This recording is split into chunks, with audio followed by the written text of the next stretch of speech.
Hi friends, welcome back to Anu story world.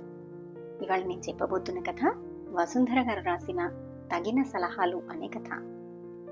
అనగా అనగా ఒకానొకప్పుడు కోసల దేశాన్ని ఏలిన ప్రచండుడు ప్రజలకు ఏ లోటు లేకుండా పరిపాలించాడు. ఆయన అనుకోకుండా గుండెపోటు వల్ల అర్ధాంతరంగా మరణించడంతో ఇంకా విద్యాభ్యాసం కొనసాగిస్తున్న ప్రచండుడి కుమారుడు సుకుమారుడు ఆ దేశానికి రాజు కావడం జరిగింది. అన్ని రకాల విద్యలు ముగించినాకనే రాజనీతి యువరాజుకు నేర్పడం కోసల దేశపు ఆచారం.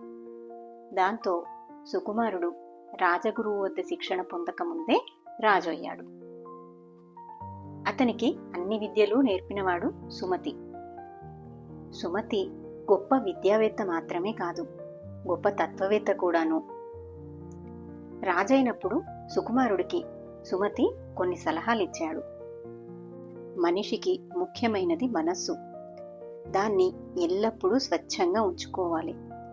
తప్పు పనులను గురించి నిత్యము ఆలోచిస్తూ వాటిని చేయకుండా ఉండడం కంటే ఒకసారి తప్పు చేసి శాశ్వతంగా మనసును శుభ్రం చేసుకోవడం మంచిది. ప్రతి మనిషికి అహం ఉంటుంది. అందువల్ల తానే గొప్పవాడిని అనుకుంటాడు. ఎదుటివాడి గొప్పతనాన్ని గుర్తించిన వాడే నిజంగా గొప్పవాడు. అటువంటి వాళ్లనే రాజు చేరదీయాలి. మనుషులు రెండు రకాలు, మంచివాళ్లు, చెడ్డవాళ్లు. దేశంలో చెడ్డవాళ్లను నశింపచేసి మంచివాళ్లు మాత్రమే ఉండేలా చేయడం రాజు కర్తవ్యం. మనం ఏది సంకల్పించినా భగవంతుడి సహకారం లేకపోతే ఏ పని జరగదు.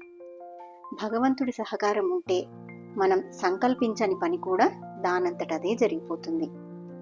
ఈ సలహాలు విని సుకుమారుడు తనకు రాజనీతి అంతా తెలిసిపోయిందనుకున్నాడు. 1 సంవత్సరం లోపలే అతడు విలాస పురుషుడిగా తయారయ్యాడు. ప్రచండుడి పరిపాలన చూసిన ప్రజలకు ఇతని పరిపాలన చాలా అసంతృప్తి కలిగించింది. వాళ్ళు అనేక రకాల ఇబ్బందులకు గురికాసాగారు. 2 సంవత్సరాలు గడిచేసరికి రాజే పరిస్థితి అస్తవ్యస్తంగా తయారైంది. కోసల దేశం ఆర్థికంగానూ సైనికంగానూ కూడా బలహీనమైందన్న పుకార్లు బయలుదేరి పొరుగు దేశపు రాజు కోసలను జయించడానికి సైనిక సన్నాహాలు చేస్తున్నట్టుగా తెలియవచ్చింది.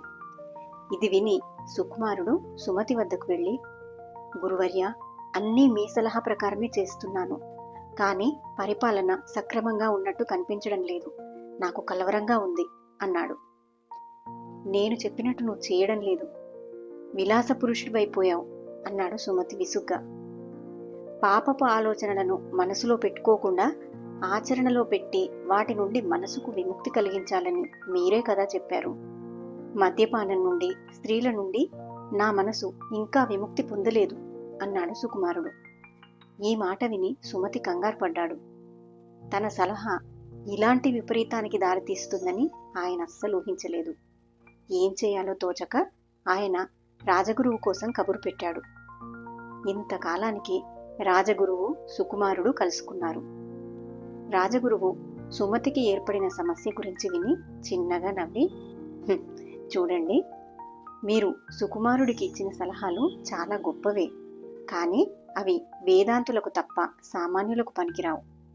ప్రజాపాలన చేయవలసిన యువకుడికి అస్సలే పనికిరావు అని సుకుమారుడి కేసి చూసి, రాజుకు ప్రధానమైంది మనసును శుభ్రంగా ఉంచుకోవడం కాదు, నిదానంగా ఆలోచించడం.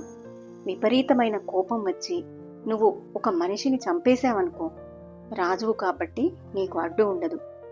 ఆ మనిషిని చంపేసి నీ మనసును శుభ్రం చేసుకుంటావు, కానీ ఆ తర్వాత ఎంత కోరినా ఆ మనిషిని తిరిగి బ్రతికించలేవు. అందుచేత నువ్వు నీ ప్రవర్తనను బాగా అదుపులో పెట్టాలి అన్నాడు. రాజగురువు చెప్పిన దానిలోని సత్యం సుకుమారుడికి అర్థమైంది. రాజు కావలసిన వాడికి సలహాలిచ్చే శక్తి తనకు లేదని సుమతి గ్రహించి క్షమాపణ చెప్పుకుని వెళ్ళిపోయాడు. తరువాత రాజగురువు సుకుమారుడితో, నువ్వు రాజువు, అధికారంలో ఉన్నావు, తెలివైన వాడెవడు నిన్ను ఎదురుగా తిట్టడు. నీ నుండి బహుమానం పొందడం కోసం ఎందరో నిన్ను ఇంద్రుడివని చంద్రుడివని పొగుడతారు.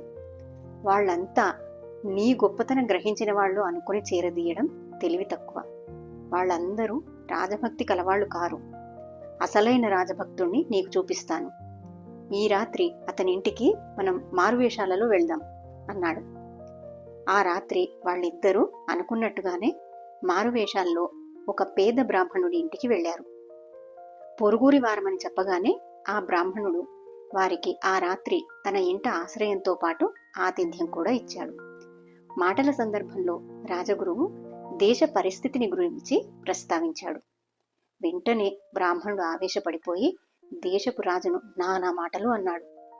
ఆ బ్రాహ్మణుడు తనను ప్రచండుడి కడుపున చెడబుట్టాడని, చేతగానివాడని, ప్రజలను నానా కష్టాలు పెడుతున్నాడని నిందిస్తుంటే సుకుమారుడు ఎంతో కష్టం మీద తన కోపాన్ని అణుచుకున్నాడు.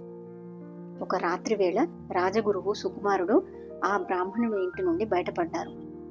సుకుమారుడు రాజగురువుతో, ఈ బ్రాహ్మణుణ్ణి నేను ఎరుగుదును, రోజూ ఆస్థానానికి వస్తాడు, అందరూ నన్ను పొగిడి సంభావన తీసుకుపోతారు, ఇతగాడు ఏమీ మాట్లాడాడు, దాంతో అతనికి ఏమీ సంభావన ఇవ్వరాదని నేనే ఆదేశించాను, అందుకే ఇతను నా మీద బాగా కోపం పెంచుకున్నట్టున్నాడు, నోటికొచ్చినట్టు మాట్లాడాడు, మీరు పక్కన లేకపోతే అతన్ని ఏం చేసి ఉందునో అన్నాడు. రేపు మళ్ళీ మారువేషాల్లో వెళ్ళి ఏం జరుగుతుందో చూద్దాం అన్నాడు రాజగురువు.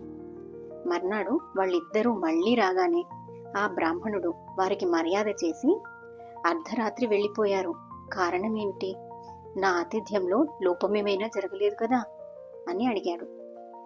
వెంటనే రాజగురువు ఆ బ్రాహ్మణుడికి సుకుమారుణ్ణి పరిచయం చేస్తూ, ఇతడు ఈ దేశానికి ప్రభువు, తనను అన్ని మాటలన్నవాడి ఇంట నిద్ర పట్టక వెళ్ళిపోదామన్నాడు అని చెప్పాడు. సుకుమారుడు మారువేషం తొలగించాడు.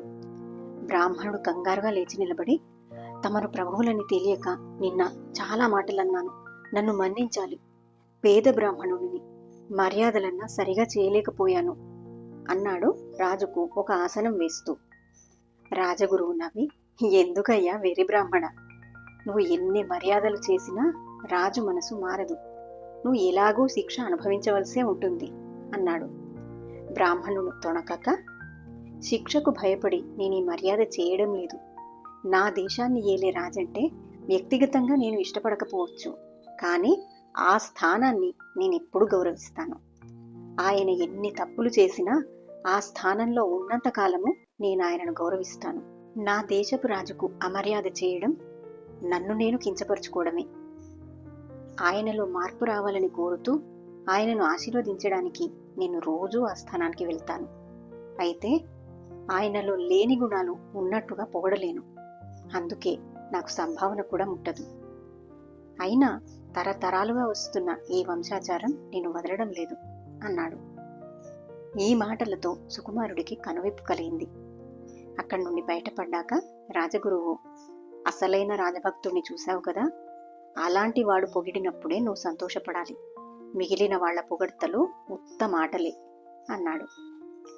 ఆ తర్వాత రాజగురువు సుకుమారుడితో, మనిషి మంచివాడైనా చెడ్డవాడైనా ప్రతి వాడి నుంచి నేర్చుకోవాల్సింది ఉంటుందని, రాజు అందరి నుండి నేర్చుకోవడానికి ప్రయత్నించాలని అన్నాడు. ఈ మాట సుకుమారుడికి అసందర్భంగా తోచి, మన కారాగారంలో ఎందరో నేరస్తులున్నారు, అటువంటి వాళ్ల దగ్గర నేనేం నేర్చుకోవాల్సి ఉంటుంది అన్నాడు. మర్నాడు రాజగురువు అతన్ని కారాగారానికి తీసుకుపోయాడు. అక్కడున్న నేరస్తుల్లో ఒకడు గుర్రాల దొంగ. అతి లాఘవంగా ఏ గుర్రాన్నైనా లొంగ తీసుకుని క్షణాల మీద మాయమైపోతాడు. ఇతడి వద్ద గుర్రాల దొంగతనం నేర్చుకోవాల్సి ఉంటుందా అని సుకుమారుడు వెటకారంగా అడిగాడు. కాదు, కానీ ఎంత కొత్త గుర్రాన్నైనా ఎలా లొంగ తీసుకోవాలో నేర్చుకోవాలి, క్షణాల మీద మాయం కాగల గుర్రపు స్వారీ నైపుణ్యం నేర్చుకోవాలి అన్నాడు రాజగురువు.